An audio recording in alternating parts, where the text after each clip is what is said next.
Pro Bono Happy Hour. I'm Elise Dorita. As the 2018 PBI Annual Conference is approaching, it is time once again for our conference preview episode. Joining me today is Rena Glazer to talk about what you can look forward to at the conference next month. Hi, Elise. Hi, thanks for joining me again.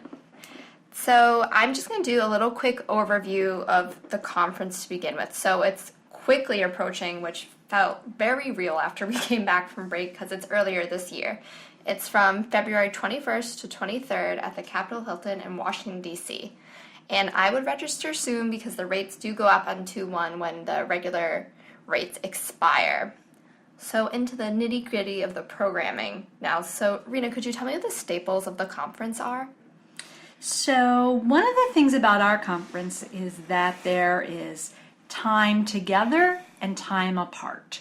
And we think that there's value in the three segments of our pro bono community, that is law firms, in-house legal departments, and public interest organizations and legal services groups, to spend time alone with each other, right? So that people from law firms can talk about what pro bono is like at law firms and issues and challenges that they have. People in legal departments can spend time with each other, and public interest groups can spend time alone with each other as well. You have some sort of more candid conversations, and the topics and agenda items are a little different than when everyone's all together. So we've got alone time, and then we've got a significant amount of time when all the three groups come together and talk about issues of common concern and emerging areas of legal need and best practices and ways to work together to promote equal justice under law and access to justice for all. So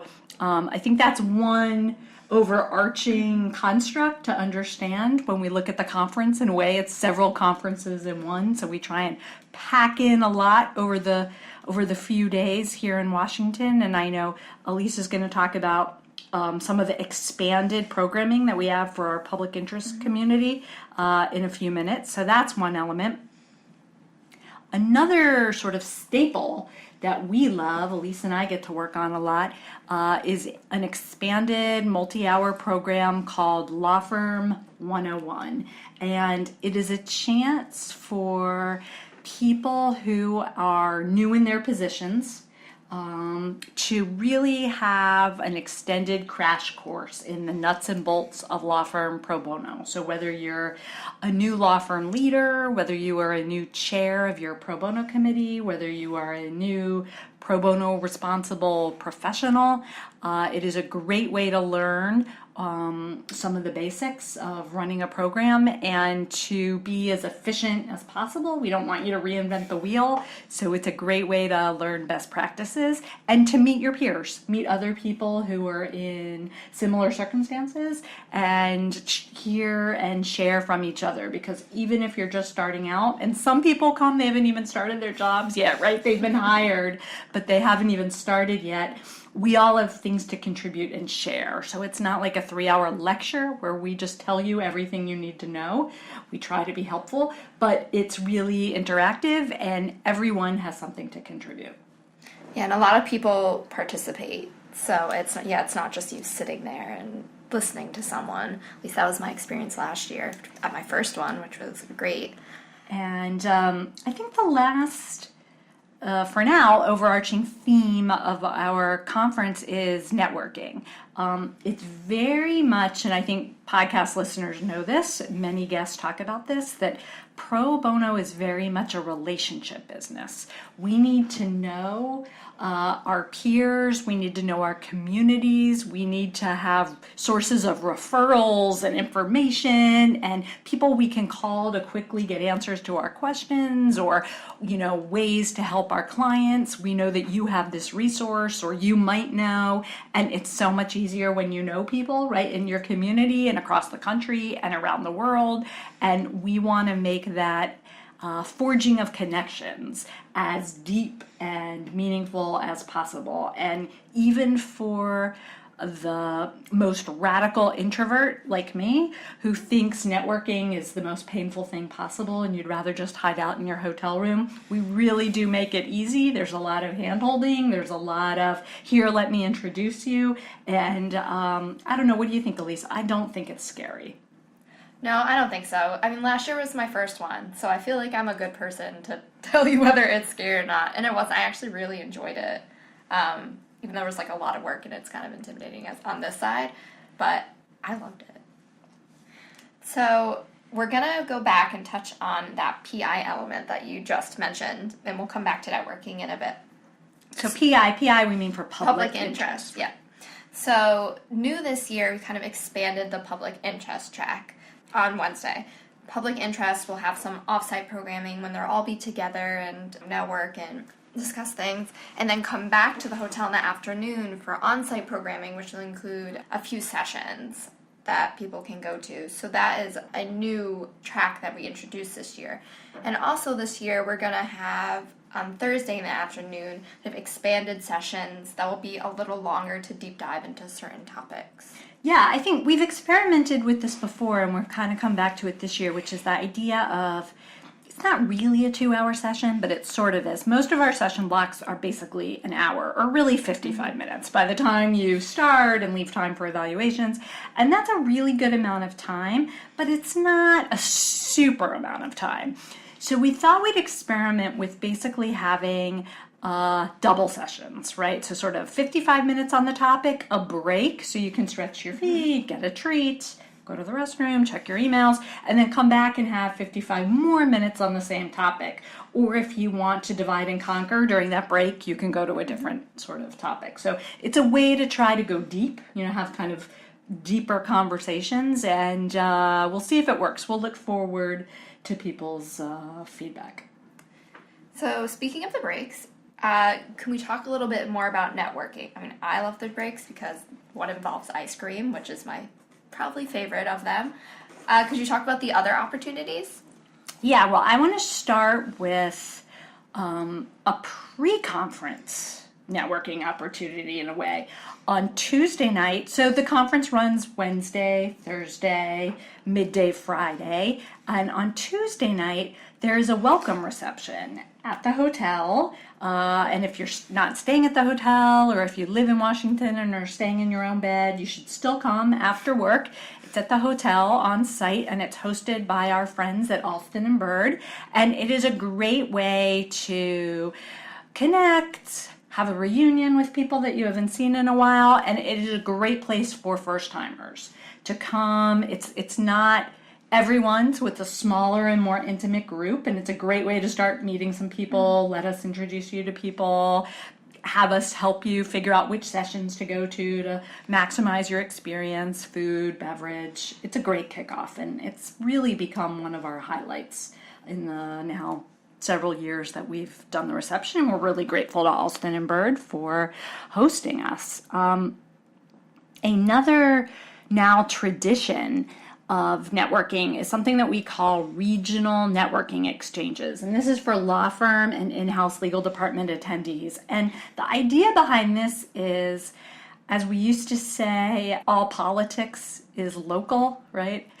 Very much all pro bono is local. We do live in a globalized world, so it, breaks down a little bit, but it's important to know the players and the legal needs and the best practices in your community, right, in your region. And we thought it was important to give people time and space and opportunity to talk about local issues, both to network and meet and to drill down into things that are going on in your region. And that's been, I think, very successful in terms of making introductions and sharing best practices. And one of the best strategic ways, I think, to use this time is, let's say that you are a pro bono leader at a law firm or a legal department, and you live in, I don't know, let's say you're based in LA, but you have responsibility for your firm's countrywide pro bono practice. You may not know what's going on in Atlanta, but you have an Atlanta office that you have to figure out how to get those lawyers involved. Well, maybe the best use of your time is to go to the Southeast Regional Networking Exchange, and you can make some connections and you can find out what's going on there. So I think people could very much decide to to go to the region where they live, where they are based, or they might want to go to another region where they need to learn about, right? A new office has opened, they're kind of struggling, or you just haven't visited that part of the country or the world. Go and learn. So I think it's very much depending on what your needs are, and there's something for everyone. Yes, that's great that people get to kind of dabble around like that and talk to people in their area. So there's kind of another networking opportunity where bring people together in similar roles. They're called peer-to-peers. Could you talk about those?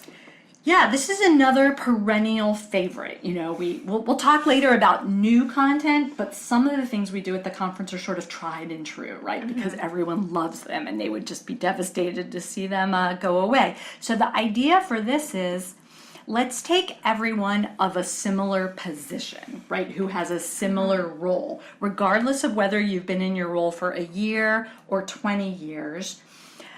Talk to each other about your function at the firm, right? Your roles, your responsibility, your position.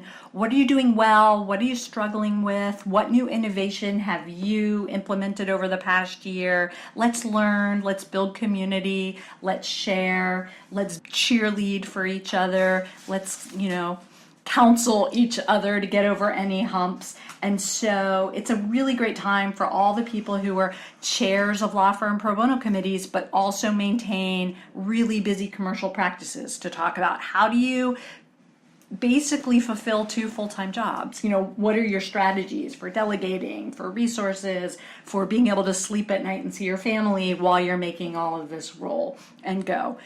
What about people, and we've talked a lot with amazing guests on our show, what about people who are charged with running and administering amazing pro bono programs at law firms, but they themselves are not lawyers, right? They have other backgrounds, whether they come from marketing or corporate social responsibility, or they were the firm's librarian, or they're a paralegal, or they were interested in training.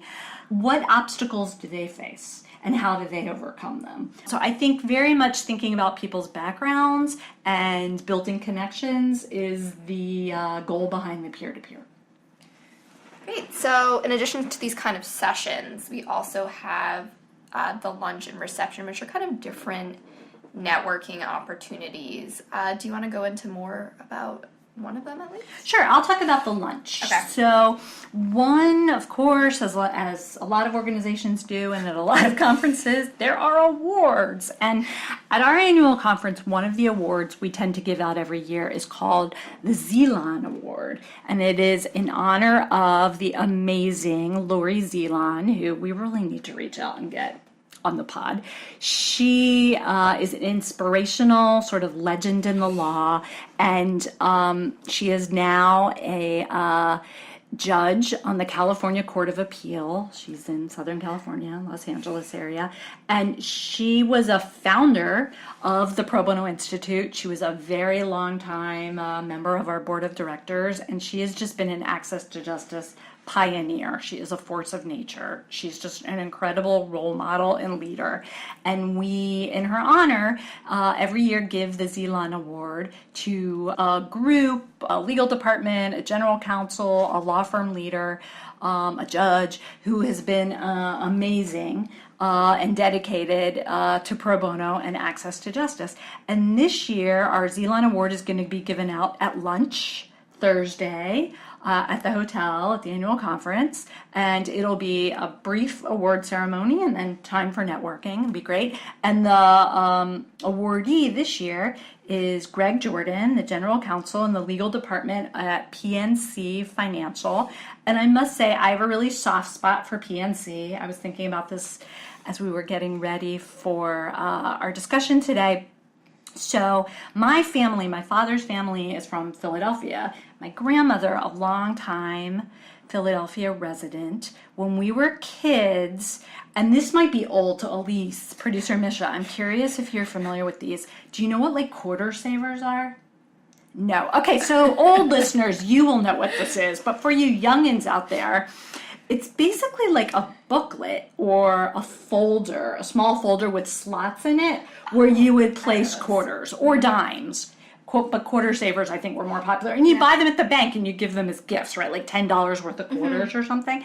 And my grandma, Annabelle, would give them to us as kids as gifts. And you'd feel so rich, right? Like, look at all these quarters. They're so amazing. And it's heavy. So it feels really substantial. And I think I used my quarter savers like in college from laundry because I needed quarters for the machine, or in New York City for buses because you needed exact change or tokens, if you remember that. Anyway, so they were from PNC, so I have very fond memories of my PNC quarter savers and dime savers. I guess coin collectors would know too, but anyway. Yeah, I think I actually had one. I just never knew the name for them. I think I had one in my baby box that I found. Yes, exactly. Yeah, so. But I do those pressed pennies in the little books. That's more my kind of thing. But you can't spend those. They just look cool. So there you go. If you're looking for gifts for kids, you could give bonds, or maybe you could give quarter savers. Anyway, so we're delighted to honor Greg Jordan and PNC. And if anyone would like more information about the Zeeland Award Luncheon, best thing to do is call Danny Reed in our office, 202-729-6691, and he'll be able to answer all your questions. So another award, I guess, reception that we have is our actual reception on Thursday night. And this year we're inducting into our Hall of Fame Justice Ginsburg, which I'm really excited about because, how can you not be? She is a legend. And we closed down the Museum of the Women in the Arts, which is really cool. You kind of feel like Eloise in the Plaza, but it's a museum. Just getting to see everything is really cool, and I'm looking forward to it. I agree. I think it's a big moment in PBI's history to really be kicking off our Esther Lardent Hall of Fame in memory of Esther, and we're really excited to be able to induct our good friend Justice Ginsburg. So again, if you have questions or want more information, I think the best thing to do is contact Danny. So we have another networking opportunity, which is my pride and joy, the Pro Bono Expo and Happy Hour, where you can mix and mingle with public interest organizations and your fellow peers as well. It's on Thursday, on the 22nd, from 3:45 to 5, and attendees come and meet representatives from a number of public interest and legal organizations, and you can learn about cutting issues and opportunities. So everyone's welcome. It's a great networking opportunity. Also a good opportunity for some swag, which I love.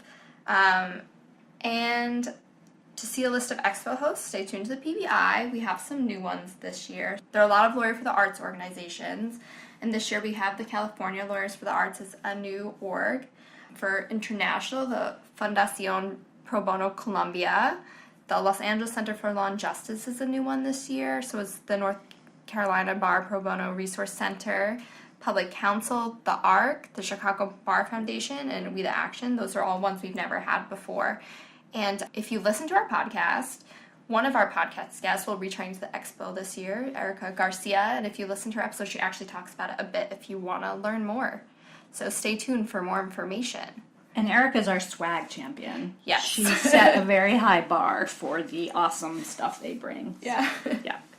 So in addition... Also great food. Oh, yeah. I totally forgot about my favorite part. Yeah.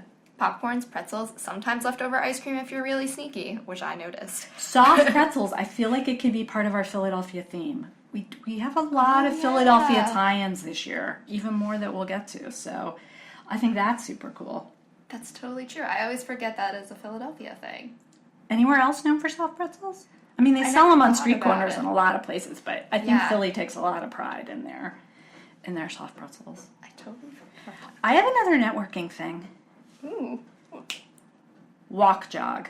Oh, yes. So, a lot of discussion on the pod has been self-care, right? We talk about how do you avoid burnout, healthy lifestyle, and conferences can just be devastating, right? Soft pretzels, ice cream. We do have a lot of healthy food, but there's a lot of temptation as well. Plus, there's a lot of standing and mingling, but there's a lot of sitting. And a few years ago, people said, well, can't you organize sort of a walk jog in the morning where we could get in our exercise, but do it together so we could also schmooze with each other. So we've done that. And on Thursday morning and Friday morning, pretty early before the programming begins, people can meet on the, by the concierge desk, get a map, and go walk together or jog together, depending on your fitness level. You think it's going to snow for the conference this year? DC is so strange. Ever since I lived here, it's been at least 70 degrees during February once, like for a weekend. So it could snow, it could be hot, and you not wear a jacket. So walk, jog could be awesome, and it could also be walk around the hotel because it's like we can't go outside. So stay tuned. I'm sure we'll report back on more weather updates. But I would say if anyone wants to lead walk, jog, any volunteers who like to exercise and want to help us with that, let us know. Send us an email, probono@probonoinst.org. Hit us up on Twitter @probonoinst, and say, hey, count me in. I'll be exercising and I'll lead the way. So in addition to the network opportunities, we have our substantive programming as well. So let's highlight some sessions.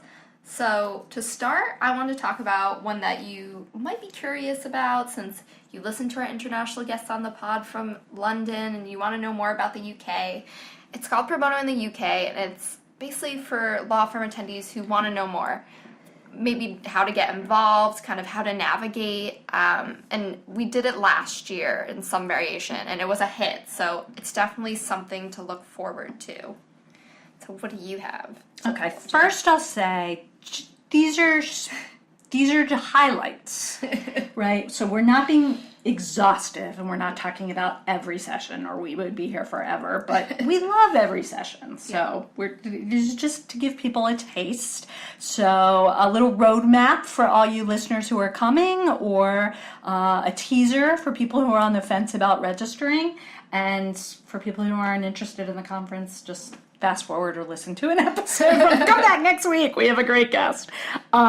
I would like to encourage people to attend the Experience Roundtable for law firm attendees, which is going to be led by two epic podcast guests. Susie Hoffman, who was identified as a pro bono role model to many of our guests. She's coming back to lead this, along with Greg McConnell, who was so amazing we had to split his episode into 2 parts. We had so much to talk about. And the idea behind this is it's very complementary to the P2Ps, right? In the P2Ps, we talked about having people by role get together and meet, regardless of how long you've been in your position. And we talked a little bit about Pro Bono 101 for people who are new to their position. But what about people who've been in their positions for 10 years, 12 years, 15 years, 20 years, 20 plus years? Isn't there a need for an opportunity for veterans to get together and talk about, are we jaded? How do we fight burnout? How do we keep ourselves fresh? What are the challenges we're dealing with? How do we stay in tune with the new generation, right? Kids these days who've never heard of quarter savers. No, I'm just kidding. So that is what the Experience Roundtable is about. It's a time for people who've been in their positions for quite a while to get together with each other and talk about how do things look from where they sit. And what are their greatest obstacles, and what can they share to keep each other going at a really high level? So on the other side of experience, we kind of have this nuts and bolts session called Back to Basics. So you don't need to be brand new to get back and kind of get that foundation. So for this session, we have another podcast guest and maybe more, Josh Toll, who was on the podcast not too long ago, I guess, now that I look back, maybe a few months, but since I've been here, so. And he was great, so I'm sure the session will be just as great with him and possibly the help of other guests.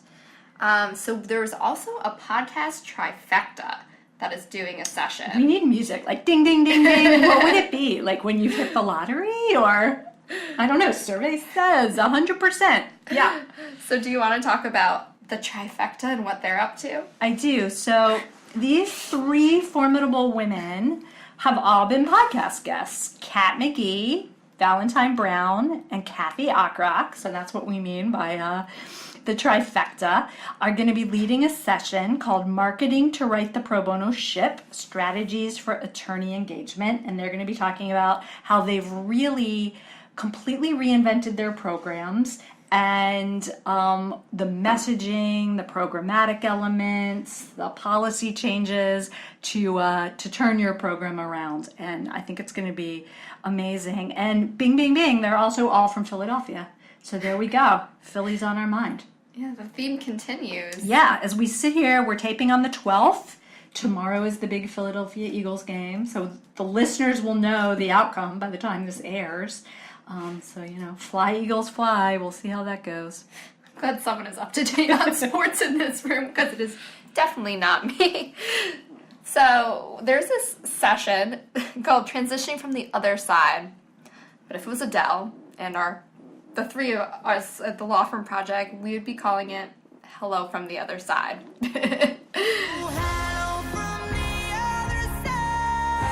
That is something that I cannot get out of my head. I mean, how can you not? Adele is great, and so is one of our podcast guests also, who I think we did we do a two-parter? We did. We did two-parters. So Angela Beheel is going to be one of the panelists, and this session explores kind of going from the other side, going from public interest to the bigger law firms and how to navigate that transition, because it actually happens a lot when we were thinking about this session. We just thought about so many people that we know have recently done it, have done it in the past, that could offer experience but also could benefit from it.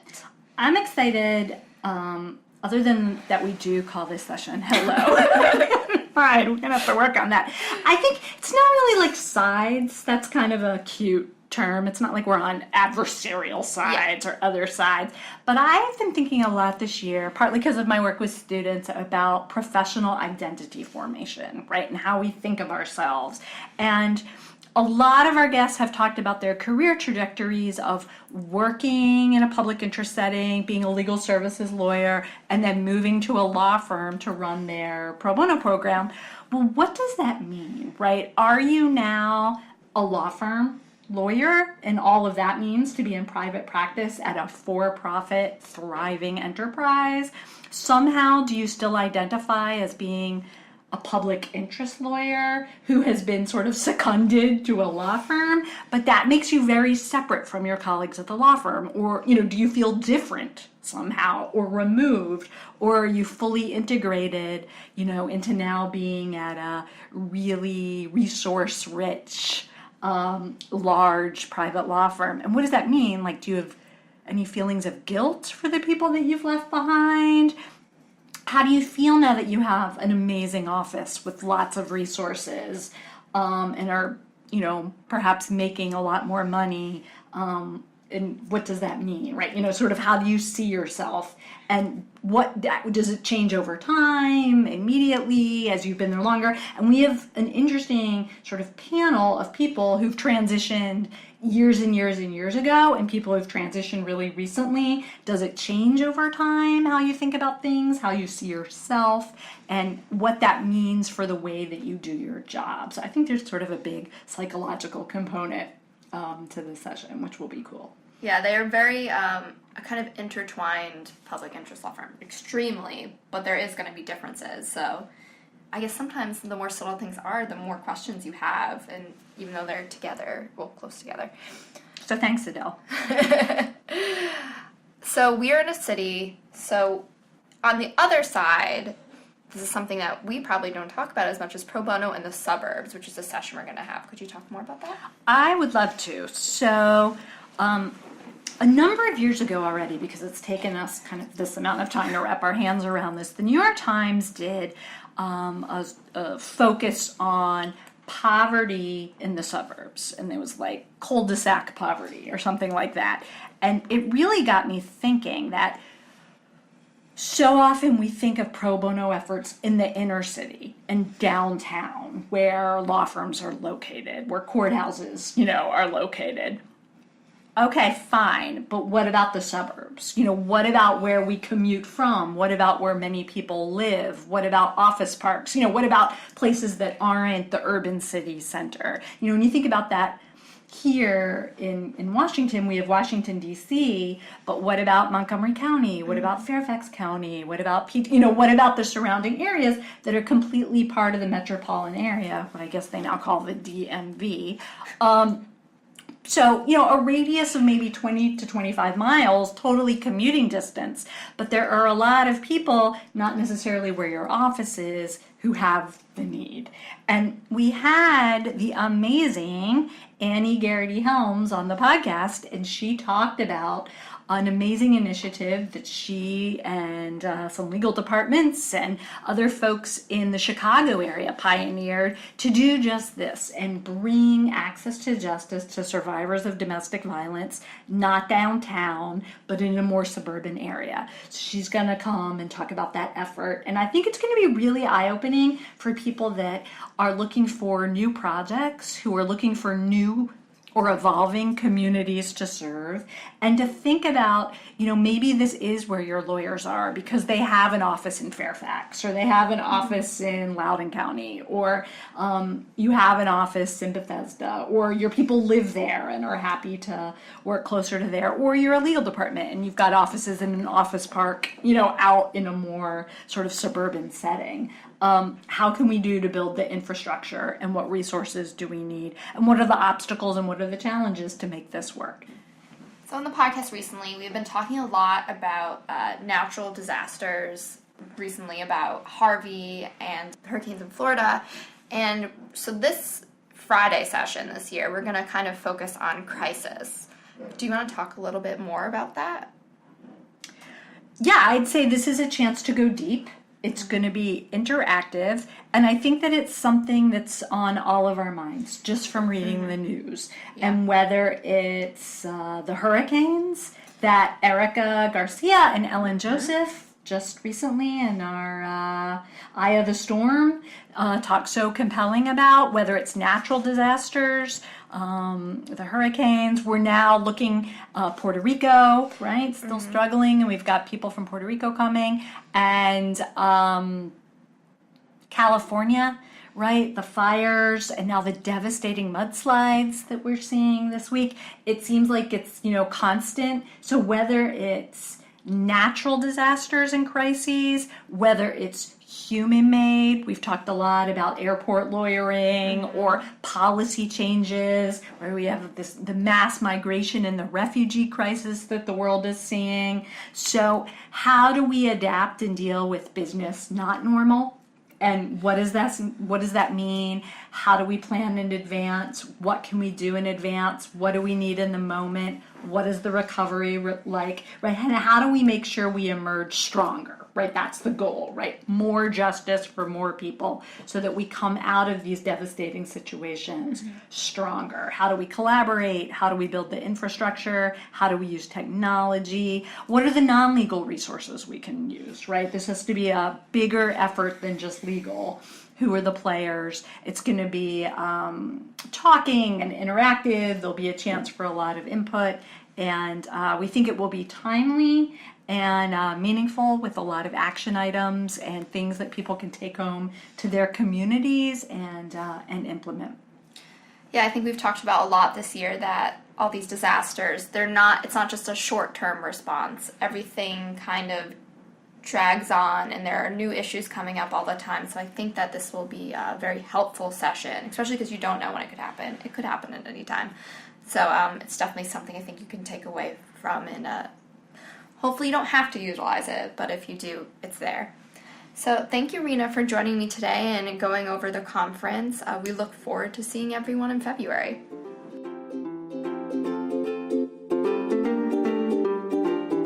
New and archive episodes of the podcast can be found on Apple Podcasts and YouTube. Be sure to subscribe if you haven't already. Please take a moment to leave an Apple Podcast review. It is quick and easy to do. We appreciate the feedback and would help make it easier for other listeners to find the show and expand the conversation about pro bono and access to justice. To learn more about us and the conference, visit our website at probonoinst.org. You'll find quick links to agendas and sponsorship opportunities. As always, we are grateful for your generous support. We'd love to hear from you. Send your comments, feedback, and questions to probono@probonoinst.org.